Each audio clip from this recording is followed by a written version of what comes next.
Here's an easy tutorial for adding text to your family history project. First, create a new project or open the project that you'd like to edit. If you're working on a photo book, you'll want to click on this Edit button, which will take you to the editor. If you're working on a poster, you'll have edit access immediately. This demonstration will continue in the poster editor, but all of these tips and tricks will work in the book editor as well.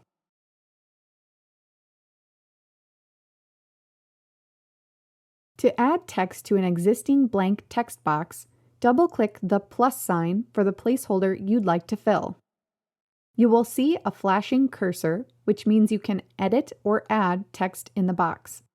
You can type new or paste in copied text from another source. Please note that the text box will expand down automatically as you add text.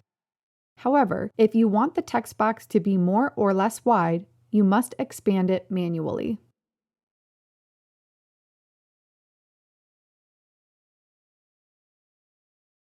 To add text without an existing text box, choose the Text tab on the left-hand side to add a new text box to your page. You'll see a list of styles ranging from main title to bio, and you can choose what is right for your needs. I'm going to choose main name as a starting point. As you see, the box will pop up in the middle of the page with filler text and a flashing cursor. Begin typing over the filler text to replace it with your custom text.